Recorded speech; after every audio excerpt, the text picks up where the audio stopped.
بسم اللہ الرحمن الرحیم۔ اللہ تبارک و تعالیٰ کے پاکیزہ نام سے آغاز کرتے ہیں جو بہت مہربان نہایت رحم والا ہے۔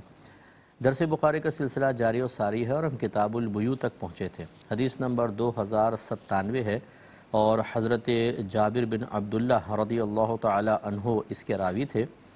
وہ ایک طویل حدیث تھی کہ آپ فرماتے میں غزوے میں نبی کریم صلی اللہ علیہ وسلم کے ساتھ تھا اور میرا اونٹ ذرا تھک کر آہستہ آہستہ چل رہا تھا۔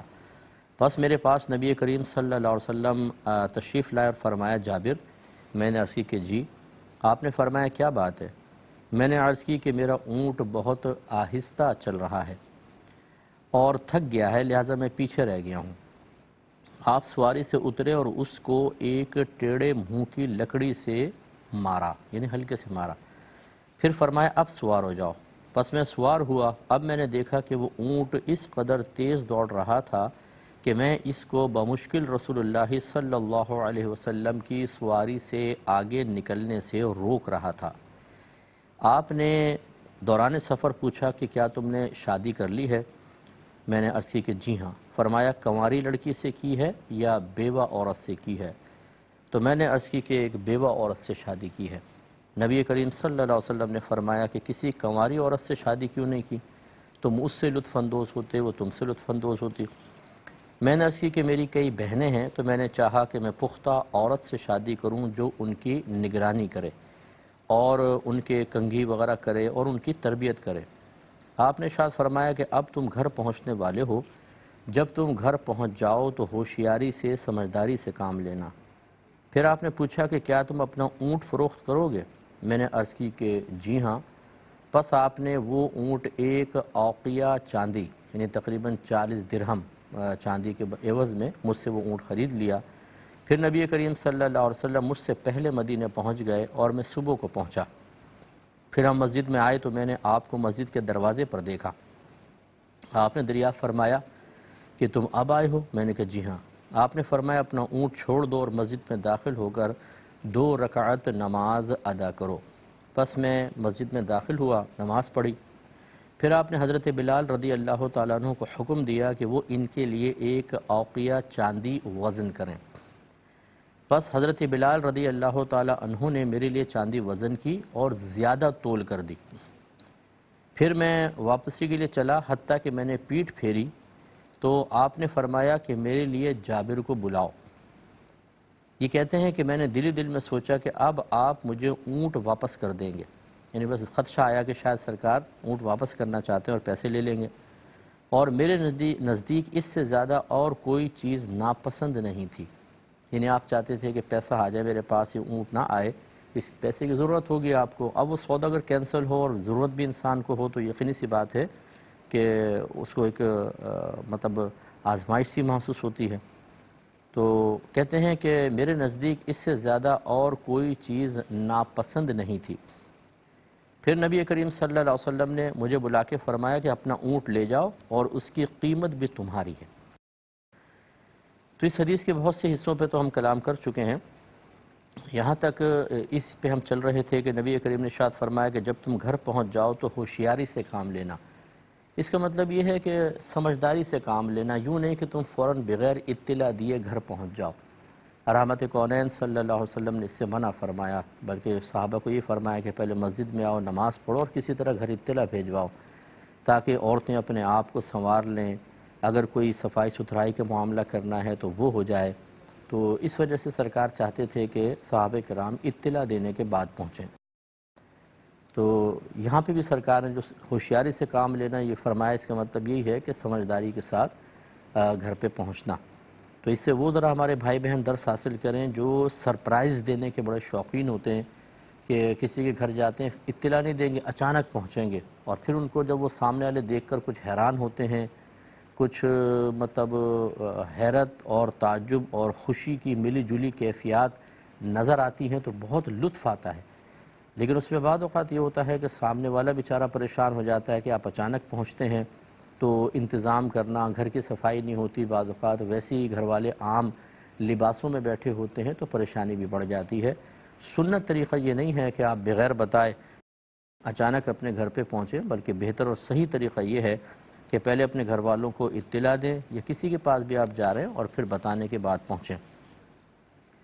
دوسرا، نبی کریم صلی اللہ علیہ وسلم نے اظہار کرم فرمایا کہ یقیناً اللہ تعالیٰ کے کرم سے، فضل سے، عطا سے نبی کریم صلی اللہ علیہ وسلم آپ کی ان کیفیات کو جانتے تھے کہ آپ کو اس وقت پیسے کی ضرورت بھی ہے اور جانور کی ضرورت تو سب کو ہوتی ہے۔ اس کے مطلب بامر مجبوری حضرت جابر رضی اللہ تعالیٰ عنہ اس کو بیچ رہے تھے، تو میرے آقا صلی اللہ علیہ وسلم نے پہلے تو خریدا تاکہ ان کو اطمینان ہو کہ میرا اونٹ بکا، مجھے پیسے مل گئے، اور اس کے بعد سرکار صلی اللہ علیہ وسلم نے اولاً تو جب چاندی دلوائی تو کچھ زیادہ دلوائی اور پھر اونٹ بھی واپس کر دیا۔ تو یہ سرکار کا کرم تھا کہ پہلے آپ نے اس کو خریدا، اپنی ملکیت میں لیا اور پھر ان کو ہبہ کر دیا۔ تو ایسا کیا جا سکتا ہے، اور اگر صرف اتنے حصے کو دیکھیں کہ آپ نے جو قیمت مقرر کی تھی اس سے کچھ زیادہ ان کو دلوانے کی کوشش کی، تو یہ بھی ایک اچھا طریقہ ہے۔ اگر کوئی شخص کوئی سودا کرتا ہے یا آپ یا ہم کرتے ہیں اور ہمیں کوئی چیز سستی مل جاتی ہے تو ہم بڑے خوش ہوتے ہیں۔ بعض اوقات تو سامنے والا بیچارہ دھوکے میں مبتلا ہو کر بہت ہی زیادہ کم ریٹ پہ ہمیں کوئی چیز دے دیتا ہے، تو ہم کہتے ہیں کہ چلو اچھا ہوا۔ لیکن ایک مسلمان ہونے کے ناطے، ایک جو نبی کریم صلی اللہ علیہ وسلم کی تعلیم ہے کہ اپنے مسلمان بھائی کو اپنی ذات سے فائدہ پہنچایا جائے اور اسے ہر قسم کے نقصانات سے محفوظ رکھا جائے، ہمیں چاہیے تھوڑی بہت قیمت بڑھا کر اس کو دے دیں، کم از کم اس کا نقصان تو نہ ہو۔ تو ایک تو یہ ہے کہ نقصان سے سامنے والے کو بچانا، ایک ہوتا ہے نقصان اس کو نہیں ہو رہا لیکن ویسے ہی آپ اظہار کرم چاہتے ہیں کہ وہ بیچارہ تنگ دست ہے، اس کو آپ نے صحیح قیمت پہ لے لیا لیکن چلو تھوڑی سی اور اس کی مدد کر دیتے ہیں تو اچھا ہے۔ تو یہ کوئی لاکھوں میں کرنا ضروری نہیں ہے۔ بعض اوقات ایسا ہوتا ہے آپ کے پھل فروٹ خریدتے ہیں، وہ کہتا ہے کہ جی اتنے روپے کا، چلیں 2 روپے کم دے دیجیے گا۔ اب اگر 2-3 کلو آپ نے لیا تو زیادہ سے زیادہ اس پہ 8 یا 10 روپے آپ کو زیادہ دینے ہیں، اگر آپ وہ نہ لیں تو یقیناً کوئی غربت نہیں آ جائے گی، اور اگر آپ وہ 10 روپے کم یعنی آپ لے لیتے ہیں تو کتنے عرصے آپ کو کام آئے گا اور کتنا نفع دے گا۔ لیکن یہ ضرور ہے کہ اگر وہ 10 روپے آپ اس کو بخش دیتے ہیں کہ چلو ٹھیک ہے رکھ لو کوئی بات نہیں، تو اس کے دل میں خوشی پیدا ہوتی ہے۔ ایسی رکشہ ٹیکسی میں آپ سفر کرتے ہیں، آپ دیکھیں جو باقی بچے ہوئے آپ کہتے ہیں رکھ لو، تو وہ خوش ہو جاتا ہے بیچارہ۔ اس لیے کبھی کبھار اپنے مسلمان بھائیوں کے دل میں خوشی داخل کرنے کی نیت سے ہمیں چاہیے کہ اس طرح اظہار کرم کر دیا کریں۔ اگلے باب کی طرف آتے ہیں، باب الاسواق التي كانت في الجاہلیہ فتبايع بها الناس في الاسلام، یعنی زمانہ جاہلیت کے وہ بازار جن میں لوگوں نے زمانہ اسلام کے بعد خریداری کی۔ حدیث نمبر 2098 ہے۔ حضرت ابن عباس رضی اللہ تعالی عنہ کہتے ہیں کہ اوقاز، مجنہ اور ذوالمجاز یہ زمانہ جاہلیت کے بازار تھے، یعنی کفار وہاں جمع ہوتے تھے سال میں ایک دفعہ، اور بہت بڑے پیمانے پر پھر جہاں جہاں سے قبیلے آتے تھے اپنی اپنی چیزیں لاتے تھے اور خرید و فروخت کا معاملہ ہوتا تھا۔ یہ کہتے ہیں زمانہ جاہلیت میں بازار تھے۔ پھر جب اسلام آ گیا تو انہوں نے وہاں تجارت کرنے میں گناہ سمجھا، یعنی مسلمانوں نے سوچا چونکہ یہاں کافر جمع ہوتے تھے، میلے ٹھیلے بھی لگتے تھے، وہاں پہ بڑی خرافات اور فحاشیاں بھی ہوتی تھیں، تو اس مقام پہ اب ہم خرید و فروخت کریں تو پسند نہ کیا۔ تو اللہ تعالیٰ نے یہ آیت نازل فرمائی کہ تم پر کوئی حرج نہیں ہے حج کے موسم میں، یعنی ایسے مقامات پہ خرید و فروخت وغیرہ کرنے میں کوئی حرج نہیں ہے۔ حضرت ابن عباس نے اس آیت کو اسی طرح پڑھا ہے۔ یہ راوی کہہ رہے ہیں خلاصہ کلام یہ ہے کہ ایسی کوئی جگہ کہ جہاں پہلے کفار کا قبضہ تھا اور اب وہ قبضہ ان سے زائل ہو گیا اور ہم وہاں پر کوئی جائز کام کریں تو اس میں شرعاً کوئی حرج نہیں ہوتا۔ کسی مقام پر کفار کی موجودگی یا وہاں پہ کوئی بیہودگی کرنا یا وہاں پر کوئی شرکیہ افعال کا ارتکاب بھی کرنا فرض کرنے کا ثابت ہو جائے، لیکن وہ چیز مسلمانوں کے قبضے میں آ جائے اور مسلمان وہاں پر ہر قسم کی فحاشی کو اور آثار شرک کو ختم کر کے کسی اچھے کام کی بنیاد رکھیں تو شریعت اس کی اجازت دیتی ہے، اس میں کوئی مسئلہ نہیں ہے۔ تو خرید و فروخت کرنا یہ اچھی چیز ہے، باہم جائز ہے خرید و فروخت کرنا۔ اب اگر وہ کافروں کے بارے میں معروف تھا وہ بازار تو اب مسلمان آ گئے ہیں، اگر تو ایسا ہوتا نا کہ کوئی مسلمان کسی دوسرے ملک میں جائے اور وہاں کوئی ایک بازار ایسا ہو جہاں کافر خرید و فروخت کرتے ہوں، گندگی ہو، فحاشی ہو، وہاں پہنچے تو آدمی مطلب بدنگاہی سے نہیں بچ سکتا، گندے امور میں مبتلا ہوئے بغیر نہیں رہ سکتا، ہو سکتا ہے زنا کا بھی ارتکاب ہو جائے، پھر تو سختی سے منع کیا جائے گا کہ ایسی جگہ پر نہ جائیں، کیونکہ وہاں تو اللہ کی لعنت برس رہی ہوگی۔ لیکن جب وہ مسلمانوں کے قبضے میں آ جائے اور تمام اس طرح کی خرافات کو ختم کر دیا جائے، تو کسی جگہ کوئی گناہ اگر ہوا تھا زمانہ ماضی میں تو وہ جگہ کوئی منحوس نہیں ہو گئی، اس کو آپ استعمال کر سکتے ہیں۔ جیسے آج کل باہر کے ملکوں میں چرچ خرید کر انہیں مسجدوں میں تبدیل کر رہے ہیں، تو عمارت تو نہیں گراتے، وہ تو بہت مضبوط عمارتیں بناتے ہیں باہر کے لوگ بڑی دیانتداری کے ساتھ، جو 100 سال 200 سال تک چلتی رہتی ہیں۔ تو اب وہاں پہ لوگ چونکہ لوگ اب عبادت کے لیے چرچوں میں نہیں آتے ہیں، تو وہ چرچ بک رہے ہیں، ان کا انتظام چلانا مشکل ہو رہا ہے، تو مسلمان خرید لیتے ہیں اور اسے مسجد میں بدل دیتے ہیں۔ اب جتنے بھی اس میں آثار شرک تھے یا افعال شرک تھے وہ ختم کر دیے، خالی عمارت رہ گئی، اس کی حیت کو تھوڑا تبدیل کر دیتے ہیں کہ دور سے دیکھنے میں یہ نہ لگے کہ یہ کوئی کفار کا عبادت خانہ ہے، اس کی حیت باہر سے بھی اور اندر سے بالکل چینج کر دی جاتی ہے۔ اب وہاں نماز بھی بالکل جائز ہے، وہاں بیانات جائز ہیں، وہاں جمعہ اور عیدین وغیرہ بالکل جائز ہے، تو اس لیے اس حدیث کی بنیاد پر اس طرح کا استدلال کیا جا سکتا ہے۔ اگلا باب قائم کیا ہے، باب شراء الابل الہیمی او الاجربی الحائم المخالف للقصد فی کل شیء، یعنی بیمار یا خارش زدہ اونٹ خریدنے کا باب، اور اس میں ہیم کا لفظ ہے، یہ حائم کا معنی ہے جو میانہ روی کی مخالفت کرنے والا ہو۔ تو باب اتنا ہے، بیمار یا خارش زدہ اونٹ خریدنا۔ پہلے ایک بات سمجھ لیجئے کہ اگر کسی بھی چیز میں کوئی عیب ہو، کوئی خرابی ہو، اور جو اس فیلڈ کے تاجر ہیں، اس مارکیٹ کے تاجر ہیں، وہ یہ کہیں کہ ہمارے نزدیک یہ اس چیز کا عیب ہے، اور اگر یہ عیب اس چیز میں ہو تو اس کی قیمت کم ہو جاتی ہے۔ جیسے گاڑی ہے، اس پہ ایک ڈینٹ لگ گیا، تو جو کار ڈیلر ہے وہ کہے گا اس ڈینٹ کی وجہ سے گاڑی کی قیمت تھوڑی کم ہو گئی ہے، تو یہ عیب کہلائے گا۔ اور فرض کر لیں کہ اگر کسی نے اس پر ایک چھوٹا سا کلر کا کیا ہوا ہے، خوبصورت بنایا ہوا ہے، کوئی سٹیکر لگایا ہوا ہے، اور ایک شخص یہ کہتا ہے بھئی یہ ایک عیب ہے اس گاڑی کے لیے، تو اس کے کہہ دینے سے عیب نہیں ہو جائے گا۔ کار ڈیلر سے پوچھیں، شو روم والوں سے پوچھیں، وہ اگر کہتے ہیں نا اسٹیکر سے کوئی فرق نہیں پڑتا، اس سے کوئی کیا، یہ کوئی گاڑی کو خراب ہو گئی ہے، قیمت میں کوئی کمی نہیں آئے گی، تو اس کا مطلب یہ عیب نہیں۔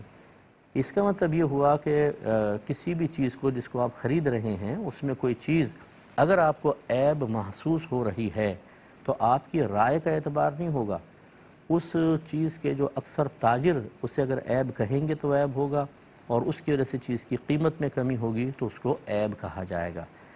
اب اس میں یہ ہماری شریعت یہ کہتی ہے کہ بیچنے والے پر واجب ہے کہ اگر وہ عیب پر مطلع ہے تو سامنے والے کو بتا کر بیچے۔